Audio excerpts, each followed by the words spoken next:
So it'd be interesting to segue then into Nicolas's perspective. Nicolas Firzli is the Director General of the World Pension Council, and so he represents a lot of large international pension funds. And one of the asset classes that pension funds have increasingly invested in over the last few years is infrastructure. But that has tended to be existing infrastructure, assets that already exist in OECD countries. So I think it's a very different kettle of fish when one then starts talking about the primary demand and new infrastructure building in emerging markets. So Nicolas, what I'd like to ask you to sort of give us some reflections on is, with your membership, how do they look at the opportunities offered by infrastructure sector investments in Africa?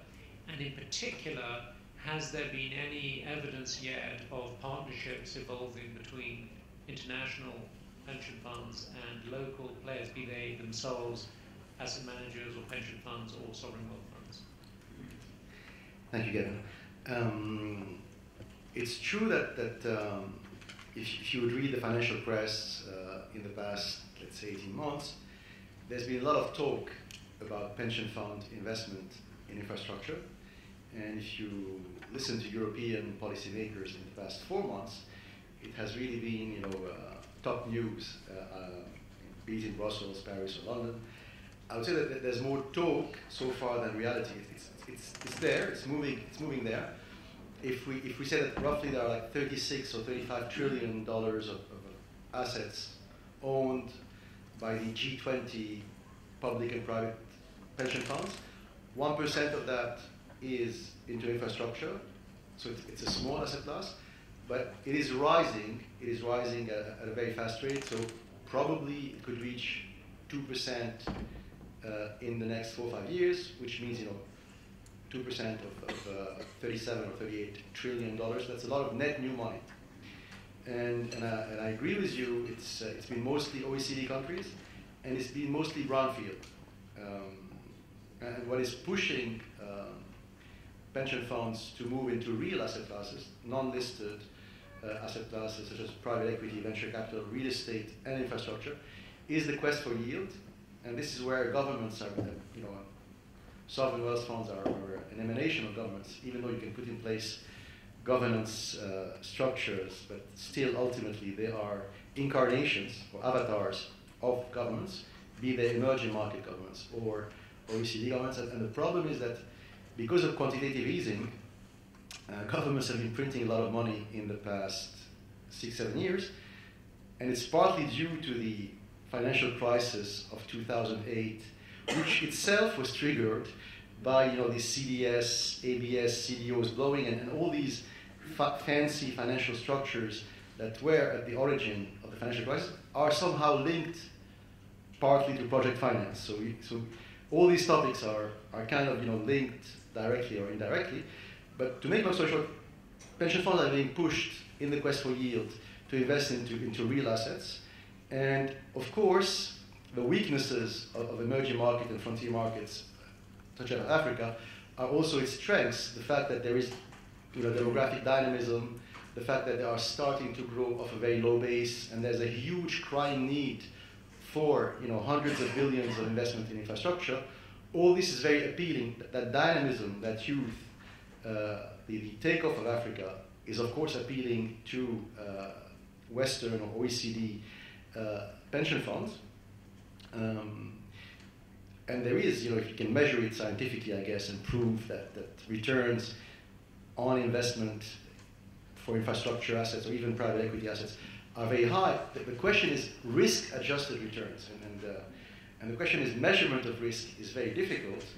And right or wrong, many of these Northern Hemisphere pension funds perceive country risk to be very high in Africa. And I think if you decompose risk, it's really ultimately, when you talk to people, it's judiciary legal risk. It's like they want to be sure that in that 1 or 2% worst case scenario, when something will go wrong, they can sue the government for that, and they can win their case. And the word sovereign comes from Anglo-Norman, which is Old French, souverain, and souverain means master or lord. So that the government is really up there. He's the lord, he's the master, and rightly or wrongly, pension funds feel that they are not playing on level field. Because if you look at an infrastructure asset, even in Norway or France or England, the government is very often at federal, provincial, municipal level. He's your co-investor, he's your lender, he's your client, and he's also the judge of last resort. So that's a lot. That's a lot for a humble, pension fund based in San Francisco or Montreal. So I think that the key thing is really for national governments to walk the extra mile for more, judiciary, regulatory, and legal transparency and modernity. And on that front, governments haven't been forceful or as forceful or as efficient as many pension funds would wish them to. And that criticism applies not only to emerging market or Africa, it also applies to various OECD countries. And the fact that you have potentially anchor co-investors in Africa, be they Pan-African or purely national, I think that's reassuring, because that's sending a signal that African policymakers are putting their money where their mouth is. So it's good. It's good, but it's not enough. But it's certainly a good step, and it's moving in the right direction. Nicolas, thanks. One very quick follow-up and instant answer.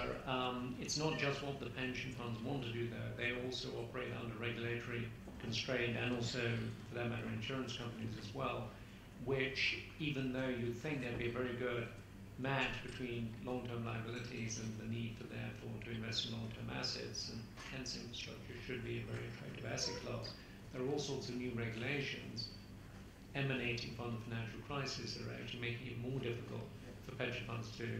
So is there any chance that we can change that, or do we just have to accept that as a fact of life?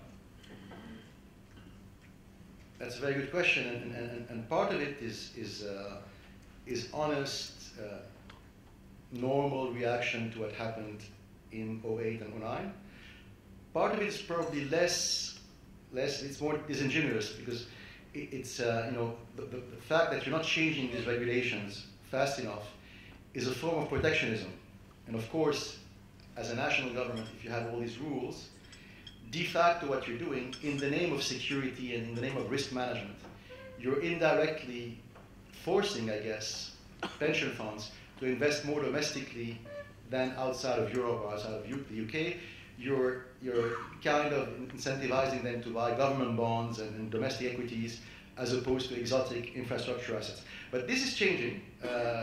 It's changing slowly, and it's changing really at the national level. So there have been attempts, if you look at Europe, to have EU directives, regulating pensions, but so far it's been very thin, and it's really a national thing. And from that perspective, I think an interesting example is Canada, which probably is the country with Australia, everything else remaining unchanged. The Canadians and the Australians are the most sophisticated, most advanced in the field of investment in infrastructure. And if you look at what they have achieved, it came fairly quickly. So 15, 20, 25 years ago, the Canadian pension industry was really average or mediocre. It was very domestic, centered, plain vanilla bonds and equity. And something happened 15, 20 years ago, and progressively they have loosened their regulation. So that came from Ottawa, or that came from the provincial governments of Quebec, Ontario, etc. But also the pension fund trustees and administrators seized the opportunity. So as soon as these regulations were loosened, they were allowed to have an extra 2% abroad or 5% abroad, an extra 1 or 2% in non-listed. These guys in Alberta, Ontario, Quebec seized the opportunity, and they really invested. They used all the leeway that they were given. And so it happened quite naturally.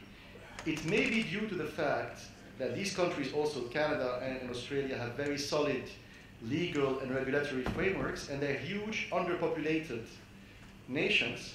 So most likely policymakers in these big, underpopulated countries knew a lot about infrastructure. By definition, they had to build highways, roads, railways, telecommunication networks to unify these continents. So I think culturally, they were predisposed to the notion of pension fund investment in infrastructure.